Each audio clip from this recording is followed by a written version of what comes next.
All right, we're here with Punch to the Face Radio here with Desmond Green. He's going to be part of the co-main event, co-headline of Titan FC 31 here on October 31st, live on CBS Sports Network. Desmond, man, how you doing today? I'm doing good, man. I'm doing good. Just got done sparring earlier. About to head to the gym in a little bit to do some jiu-jitsu tonight. Up here training at TriStar. Shit is great up here, man. I'm loving it. Got some good-ass working partners. Faraz, the coach, he's a genius here. And getting some work in with Kuash. So I'm just ready, focusing up for this fight. It's in 3 weeks here. Absolutely. Now, TriStar, so you're up, you crossed the border, you're up there in Canada working. As you said, it's a different atmosphere, and you got a lot of other top flight pros up there. With that sparring, in that time that you've been up there, what have you kind of seen different, or you think you've kind of sharpened up a little bit in your time working with them? Just really everything all the way around. Like, the gym I was at before, big shout out to them, Ultimate Athletics, and that was up at Ithaca. It was Team Bomb Squad. They did a lot with me. I got a lot of good work in with the coaches like Matt Lee and Ryan Ciatoli. But as far as getting good other workout partners and quality training with a set schedule, like up here, it's just been like unreal. I was talking to the coaches. I'm like, this is my first time where I actually been to a professional gym with all professional fighters and a nice training camp with strict coaches. So my development is just it's kind of going in double time now. I can't wait to show off what I've been learning and picking up. Especially going, like you said, it's a lot of high level fighters here. So going with them, still sharp and still, week after week, we spar twice a week. I feel like I get better after every sparring session, after every jiu-jitsu session, just from the knowledge of, training with these higher level guys up there. Absolutely. Now, in your case, you're going to be taking on here Miguel Torres. He's won 3 straight fights. But, at one time, Miguel was looked upon as being one of the top fighters, if maybe the not top fighter in the world, pound for pound. Then he had a really rough streak, and now he's trying to build himself back. What Miguel Torres do you think you're going to face here at Titan FC 31? That's a good question for him. Whatever one he wants to bring is totally up to him. But I know I'm gonna be bringing the best Desmond. So and hope I always want good fights. I hope he brings the best Miguel he has. But I really got a lot of confidence in my training camp and my skill that I'm gonna go out there and definitely finish this guy. I think his best bet was probably to try to fight me back when he was having his hot run. Because now I'm up and coming. I'm relatively new to Western, and now I've got like a good training professional camp where I'm gonna be learning and picking up stuff.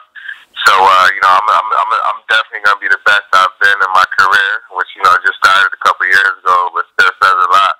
So I hope he's ready, because I'm definitely gonna be bringing it. I'm looking to finish. I know he's a big name guy, so I kind of want to feed off of that. If I beat him up pretty good, get a finish, hopefully I get my name buzzing a little more. Absolutely. And one thing about your career is, you've only been stopped twice, and those were via submission losses.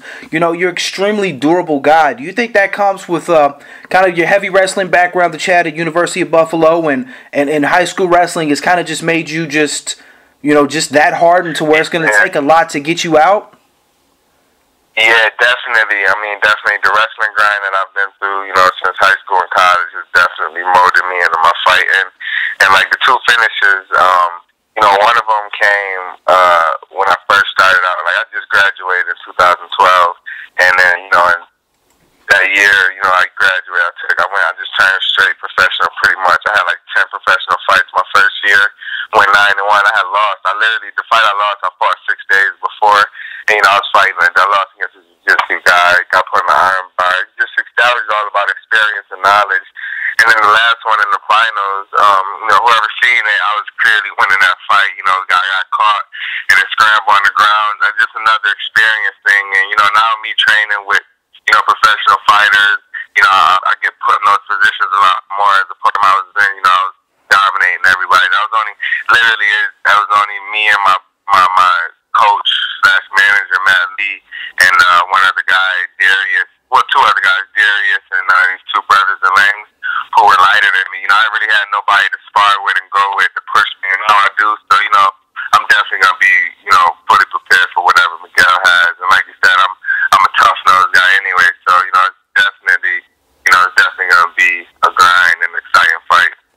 You know, like you said though, you've only been pro here just a few years. You know, maybe what is the biggest thing that you would tell yourself now? You know, at 25, that you would have told the the 22-year-old Desmond who was getting into the MMA game. What would you tell yourself then that you know now that would probably have gotten you even further than what you've gotten so far? Really, I would tell myself, training and partner. You know, get good training and good training partners, and really, take up the skill. Like when I first started fighting, like I said, I went 10 fights in 1 year. I went 9-1. I wasn't really learning the sport per se. I was just trying to fight to get my name out there. Now, being a little older, a little bit more knowledgeable, I realize how much important it is to have some MMA knowledge, on the sport and on my opponents. Like before, I used to never even look up my opponents. I used to just go out there, whoever it was. I always thought like whoever it is, it's not gonna change whether I look them up or not. I'm still gotta do what I gotta do. But it goes part with growing and learning. Like my last finals fight, I probably didn't watch any tape on my guy. And at the gym, I didn't even. I got like maybe one spar session in between just because I didn't have any good partners and whatnot. Good one-on-one coaching with my guy Matt Lee, who was he was an ex-fighter, but no real structural training. And now I got that, and I'm taking it all in. So definitely, I would just say the training camp is what's most important. Now, one thing you said, about, this opportunity at Titan FC is getting your name out there, but you really gained fame with a lot of us in the, MMA community, especially as journalists, at your time at Bellator. We were all shocked when you got cut and they released you. What in the world happened with that? I mean, did you have any kind of clue or any kind of idea that was going to happen? Yeah, because it was shocking us. No. I was actually blindsided myself. Like, last I talked was with Bjorn, and he's like, it was a close fight, great fight. We want to get you back in as soon as possible. And then, everything happened with him, and he stepped down, and Scott Coker took over. And I was just waiting for them, to tell me, okay, listen, we got an opportunity for you, because, like I said, I've been in there. I had 3 fights with them. When I was just in the finals, they knew my story and whatnot. And then next thing you know, I get an email saying that they were going to release me. And at first, I was just like, you can't be serious. Like, man, I worked so hard just to, either get my name out there. I just made it so far. And now I got to, at the time, I didn't have any management or anything. So I was just like, man, I was going to just go back to the grind on some local cards. And then I started thinking about it. I'm like, it actually might be a blessing in disguise, because I had my original contract with them was till 2016 or whatever. And it's hard to get out of that Bellator contract.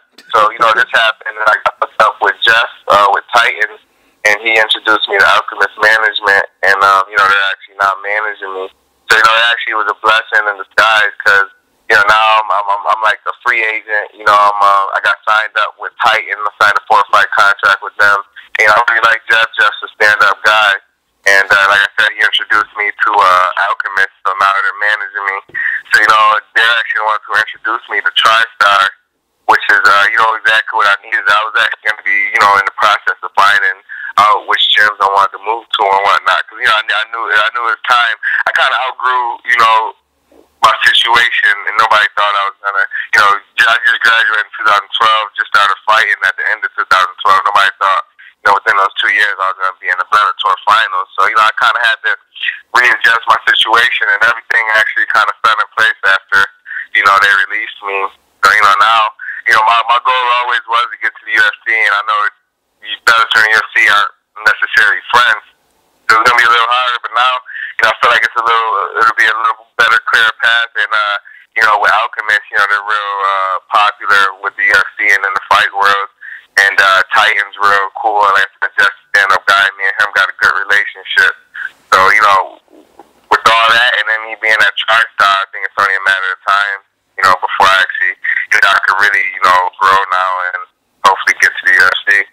Yeah, I mean, the phrase blessing in disguise definitely fits in your situation. You get released, and then everything kind of falls in shape and in place for you with management, with training, and now an opportunity to fight on CBS Sports Network. So, I mean, it really sounds like at the end of the day, it worked out to your advantage. Yeah, it actually did. You know, like before when I was a Bellator, like I had no manager because I was young and I was just winning fights. So you know, it's hard to get good management out there.